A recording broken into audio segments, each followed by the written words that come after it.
Je vous invite à entrer dans un monde où l'imagination n'a plus de frontières. Ici, plus rien n'est rationnel et le quotidien côtoie l'extraordinaire. La réalité, elle, peut basculer à tout moment dans l'horreur. Les émotions s'entremêlent entre la peur, la tristesse et la joie. Dans cet endroit, vous allez vibrer. Vous allez ressentir beaucoup d'émotions. Vous allez vivre. Bienvenue dans mon imagination. Bienvenue dans Creepy Stories.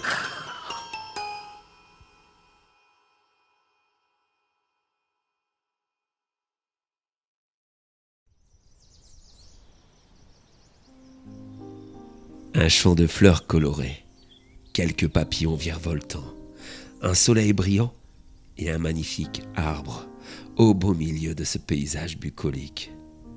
Oui, ton monde est tout à ton image, ma fille. Chaleureux, doux, tout en couleurs. Ton imaginaire est tellement aux antipodes de ton existence, car la vie ne t'a pas épargné depuis ta naissance. Une vie grise, sombre, ponctuée de drames, à commencer par la perte de ta maman. Ma douce compagne, décédée des suites d'un accouchement trop compliqué, son cœur n'ayant pas tenu le choc. Elle n'a même pas eu le temps de voir à quel point tu étais jolie, à quel point ton sourire irradiait toute la noirceur de ce drame qui se tramait au même instant. Tes yeux si bleus profonds s'ouvraient au même moment que les siens se fermaient définitivement. La mort venant côtoyer la vie, dans un balai du personnel soignant, ne sachant plus où donner de la tête.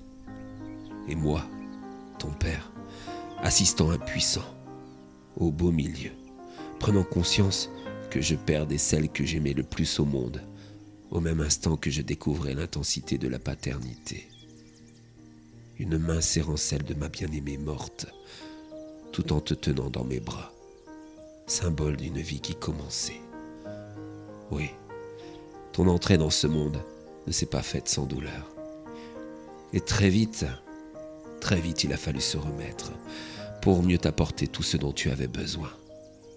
Ces premiers mois d'apprentissage n'ont bien sûr pas été évidents pour moi, mais avec tout l'amour d'un père, je me suis occupé de toi du mieux que je le pouvais. Malheureusement, la vie n'en avait pas fini avec toi. Vers tes 2 ans, tes silences de toujours ont commencé à m'inquiéter. Depuis ton plus jeune âge, tu ne criais jamais. Aucun son ne sortait de ta si jolie bouche. Et l'évidence après de nombreux examens est tombée. Muette. Tu étais muette. Je n'aurais donc jamais à loisir d'entendre tes rires, tes cris de joie. Mais toute différente que tu étais la plus belle à mes yeux. Alors, nous avons compensé ce manque par d'autres moyens de communiquer. Et très vite, j'ai appris le langage des signes pour toi. Car tu n'entendais pas non plus. J'avais au plus profond de moi ce sentiment de colère. Pourquoi fallait-il que tu traverses autant d'épreuves aussi jeune ? C'était si injuste. Mais il ne fallait pas laisser cette colère prendre le dessus. Il fallait au contraire se servir de ces épreuves pour embellir ton existence, ta vie de petite fille. Car c'est ce que tu étais finalement. Il te manquait la parole et l'ouïe, mais il te restait d'autres sens, notamment la vue. Dès lors, je me suis mis à t'emmener dans des endroits magnifiques, où tu pourrais ainsi contempler à quel point cette planète est belle. Montagnes, forêts, mer, désert. Nous avons beaucoup voyagé, ma situation financière me le permettant.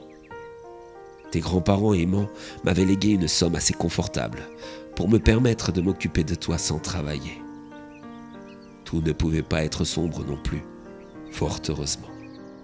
Après avoir beaucoup voyagé, du haut de tes 8 ans, tu as commencé à peindre, avec un talent incroyablement bien développé pour une si jeune fille.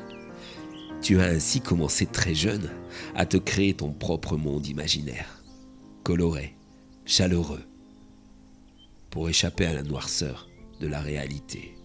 Car oui, être une petite fille riche, sourde et muette, n'aide pas vraiment à s'intégrer, même dans une école prestigieuse. Du coup, Avec ferveur, tu as passé le plus clair de ton temps à créer, à peindre. Et très vite, ton professeur d'art plastique a décelé chez toi un talent précoce pour cet art. Toutes tes toiles étaient si jolies que finalement, logique, tout s'est accéléré. À 11 ans, tu es rentré dans un collège spécialisé dans l'art. Et au cours d'une exposition en fin de 4e, tu as été repéré. Très vite, tes peintures colorées se sont retrouvées dans des galeries prestigieuses de la capitale. Tu tenais là une belle revanche sur la vie. Malgré tes handicaps, tu avais réussi à ce que l'on te voie, à ce que l'on t'aime. À 16 ans, tu étais déjà une artiste confirmée, aimée et demandée de tous. Mais ces soirées mondaines, ces vernissages à répétition ont commencé à te fatiguer. Je me souviens quand tu m'as fait comprendre que tu n'avais pas fait tout ça pour ça. J'ai aussi compris que tu avais besoin de prendre des vacances. Alors nous sommes partis dans notre chalet des Hautes-Alpes pour te ressourcer. Ce fut 3 superbes semaines, remplies de promenades, de moments de détente dans une région magnifique. Et tes peintures s'en ressentaient.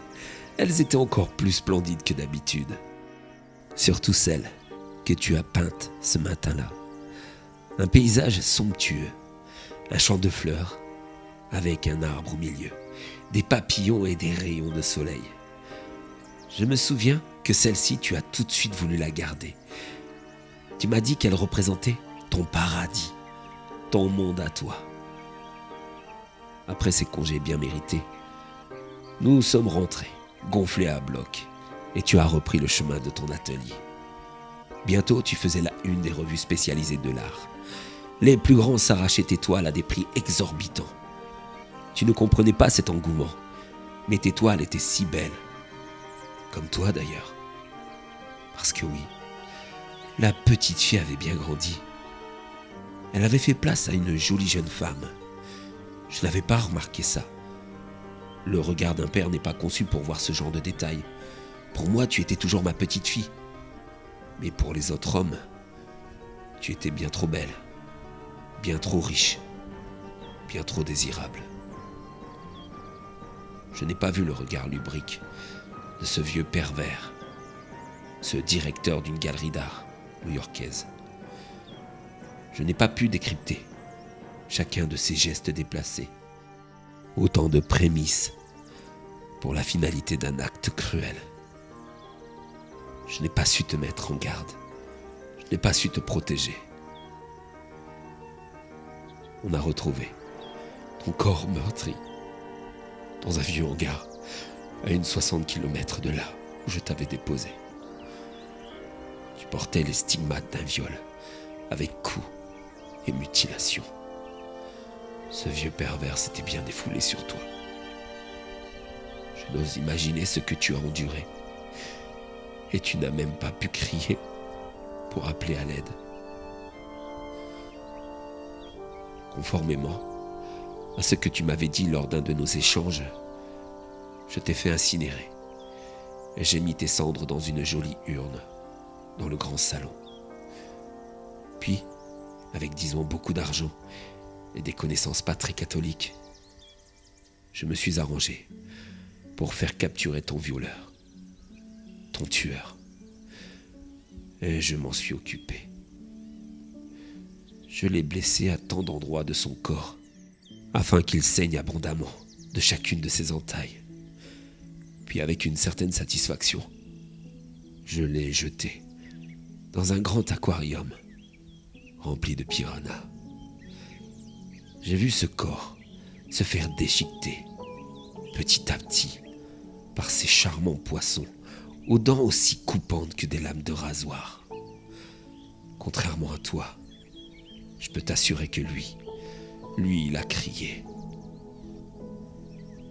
Après avoir procédé à ta vengeance, ma fille, je me suis mis en quête de ce que tu m'avais dit. Tu étais persuadée que ce paysage que tu avais peint lors de nos dernières vacances existait. Alors je l'ai cherché. J'en ai fait des voyages. J'en ai vu de somptueux panoramas. Et j'ai fini par trouver. Ce paysage est en tout point identique à ta peinture, ma fille. Cet arbre splendide, ces papillons virevoltants, ces fleurs aux mille couleurs. Tu avais raison, Julia. Ton monde à toi existe, ton paradis. Et il est splendide. Je m'assois dans ce superbe champ de fleurs et j'ouvre mon sac à dos pour en sortir ton urne. Comme promis, tu m'avais fait part de tes désirs si tu venais à mourir avant moi. Même si je trouvais cette idée idiote, c'était à moi de partir, pas à toi. Mais au moins je connaissais tes désirs sur ce sujet. Incinération et dispersion de tes cendres dans un endroit ressemblant à ton tableau, à ton monde, à ton paradis. Une légère brise s'élevait et je regarde tes cendres s'envoler dans ce paysage qui t'appartient. C'est un havre de paix, ma Julia. Crois-moi, un endroit qui te ressemble, silencieux et si beau à la fois. Ici, tu es enfin chez toi. À présent, j'ouvre la boîte qui contient quelques cachets. Je les avale sans hésitation. Selon mon ami, la combinaison de ces derniers vont faire que je vais m'endormir et que mon cœur va s'arrêter à tout jamais. C'est mon choix. Le choix d'un père aimant. D'un homme qui a perdu les deux seuls êtres qui comptaient le plus au monde pour lui. Le choix d'un homme qui sait que dans un paysage aussi somptueux s'y promènent sûrement les âmes de sa compagne disparue et de sa fille tant aimée. Je t'entends. Oui, je t'entends au loin rire, tandis que mes yeux se ferment. Mon Dieu, tu ris, oui. Oh, dans ton monde à toi, tu as donc une voix. Une jolie voix que je veux enfin pouvoir entendre. Je suis si heureux. Ta maman doit déjà être avec toi. Mais attendez-moi. Attends-moi, Julia. J'arrive. Gardez-moi donc un petit peu de place pour moi. Dans votre paradis. Dans ton monde.